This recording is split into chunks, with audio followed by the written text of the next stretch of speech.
780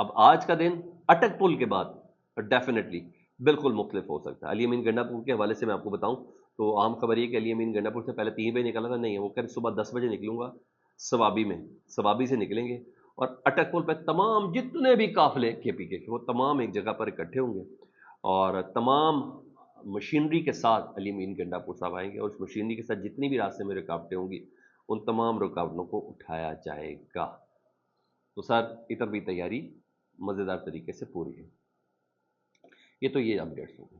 اب سنیں، قاضی فائز عیسیٰ صاحب نے کل ایک دن میں ہی بہت کچھ پا لیا نا. کمیٹی کی سربراہی بھی مل گئی، کمیٹی میں اتھارٹی بھی مل گئی، پھر جس طریقے سے انٹینشن تو مجھے اور آپ کو سب کو بات کا اندازہ ہے کہ آرڈیننس آیا، حالانکہ چلتے ہوئے پارلیمان کے اجلاس کے اندر یہ ایک آرڈیننس آیا اور اس آرڈیننس پہ قاضی صاحب ایک زمانے میں بڑا کچھ بولتے تھے کہ یہ آرڈیننس بالکل غلط ہے، یہ نہیں آنے چاہیے. آج ان کے حق میں تھا تو ان کو بہت اچھا لگا تو وہ آرڈیننس آیا. پھر زرداری صاحب نے اسی دن اس کے اوپر دستخط کیے. پھر کل ہی کی تاریخ میں قاضی فائزہ صاحب نے وہ جو پریکٹس اینڈ پروسیجر کمیٹی ہے اس کے تیسرے جج کو جسٹس منیب صاحب کو فارغ کیا. اس کے بعد اپنے جج جسٹس امین اختر صاحب کو جسٹس امین الدین صاحب کو لے کے، امین الدین صاحب کا ایک ہی مشہور سب سے بڑا فیصلہ جس میں انہیں فوجی عدالتوں میں ٹرائل کی اجازت دی تھی. تو کہا تھا فیصلہ دے دے، ٹرائل کریں. ان کا آپ کو پتہ یہی بہت بڑا سٹار ہے ان کے کندھوں کے اوپر، جس کی بنا پر وہ بہت زیادہ فیورٹ ہے. اس کے علاوہ بھی کئی ان کے کیسز ہیں لیکن یہ بڑا زبردست ہے کہ فوجی عدالتوں کی اجازت انہوں نے دی تھی تو یہ کوئی چھوٹی بات نہیں تھی. تو جسٹس امین صاحب کو انہوں نے شامل بھی کر لیا. آگے کی سنیں. اہم ڈیولپمنٹ یہ ہوئی ہے کہ جو سپریم کورٹ کی بیٹ کرتے ہیں نا وہ رپورٹرز کوٹ کریں ایک ساتھ 4-5 کریں کہ 5 اہم ترین ججز کا اجلاس ہوا اور مبینہ طور پہ کہا جا رہا ہے کہ جسٹس عائشہ ملک صاحبہ کے گھر پہ یہ اجلاس ہوا ہے ججز کالونی میں، جوڈیشل کالونی میں. اور اس اجلاس میں مبینہ طور پر ساری صورتحال کو ڈسکس کیا گیا ہے.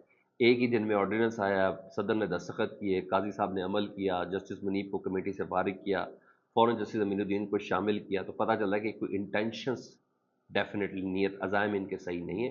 اور تو ظاہری بات ہے یہ سب عزائم کے بغیر کیسے ہو سکتا ہے، لوب میں لیے بغیر کیسے ہو سکتا ہے، ایک سرٹن انڈرسٹینڈنگ کے بغیر کیسے ہو سکتا ہے.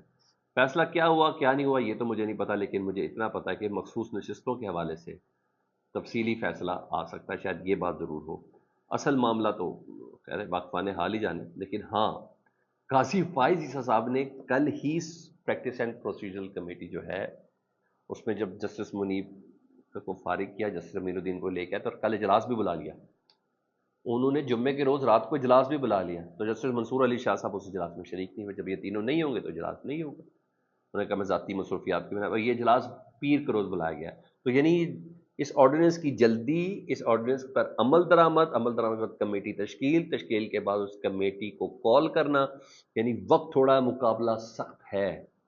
کچھ کیس ایسے تھے جو پیر کے روز لگنے تھے اس کمیٹی کے حکم نامے کے اوپر، اور جب جسٹس منصور پیش نہیں ہوئے اس کمیٹی میں شامل تو اب یہ پیر کے بعد کسی اور دن جائے گا. لیکن اجلاس اب پیر کے دن ہے.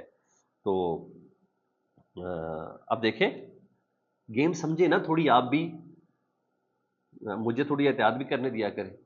کمنٹ سیکشن میں آپ مجھے سارے کہہ رہے تھے تھوڑی احتیاط کریں، میں آپ کو بتا رہا ہوں تھوڑی آپ گیم بھی سمجھیں. تو یہ کتنی انڈرسٹینڈنگ کے ساتھ یہ سارا کام ہو رہا ہے. اچھا جی، اس حوالے سے جسٹس منصور علی شاہ صاحب نے کل ایک ٹیکس سے ریلیٹڈ کوئی کیس تھا اس میں انہوں نے آبزرویشن دی، بلکہ میں کہوں گا ریئیکشن دیا. جو ریٹروسپیکٹو جو قانون لے کے آئے یہ جو الیکشن ایکٹ کے اوپر کہ بھائی 1997 2017 سے یہ لاگو ہوگا، یا 1997 2017 سے شاید یہ لاگو ہوگا. تو ایاز صادق صاحب کو جواب دیا. تو جسٹس منصور علی شاہ صاحب کہتے ہیں نو، چیزیں بیک ڈیٹ سے نافذ العمل ہو ہی نہیں سکتی، اور یہ پارلیمنٹ کا استحقاق ہے ہی نہیں، اور پارلیمنٹ کا استحقاق آئین سے مشروط ہے. فوجداری کیسز میں ریٹروسپیکٹو چیزیں نہیں ہو سکتی. منصور علی شاہ صاحب نے بتا دیا، تھوڑا صبر کرو ہم بتاتے ہیں. انہوں نے میرے ساتھ تو بہت کلیئر بھی اب بتا دیا. ہونا ہے ذرا دیکھے تو صحیح کیا ہوتا ہے.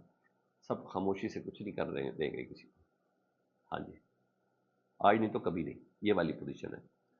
اور خبر ایک دی ہے نعیم اشرف بٹ صاحب نے، اے آر وائی کے بڑے زبردست بہت ایکٹیو رپورٹر ہیں، اور انہیں اہم تعیناتی کے حوالے سے بتایا کہ چند روز میں، نام نہیں لیا، نام میں لے لیتا ہوں، انہوں نے چند روز کی اہم تعیناتی کے حوالے سے بتایا کہ ایک تعیناتی ہونی ہے، ایسی تعیناتی ہے جس کا پورے پاکستان پر اثر ہوتا ہے، اس تعیناتی سے بہت فرق پڑتا ہے۔ میں بغیر احتیاط کو D G I S I کی تعیناتی کی بات کریں گے، کیونکہ وہ تاب حکم ثانی اس وقت ایکسٹینشن پہ ہے نا، تو جنرل ندیم انجم صاحب، اب ان کی جگہ داری بات ہے، نئے D G I S I نے آنا، یہ واقعی آئی ایس آئی یہ تعیناتی پورے پاکستان پہ بڑی اثر انداز ہوتی ہے۔ آج کل تو خیر کہا بھی جاتا ہے کہ بہت زیادہ اثر انداز ہوتی ہے۔ تو ادارے نے کچھ نام بھیجے تھے، تو شہباز شریف صاحب ہنگامی ملاقات کرنے کے لیے جاتی عمرہ میں نواز شریف صاحب کے پاس کل آئے، اور نواز شریف صاحب نے منظوری دے دی ہے۔ نواز شریف صاحب نے منظوری دی، اللہ خیر ہی کرے، اللہ خیر ہی کرے۔ فیڈ بیک سے متعلق ضرور آگاہ کریں، اپنا بہت زیادہ خیال رکھیں، اللہم صلی علی محمد و آل محمد۔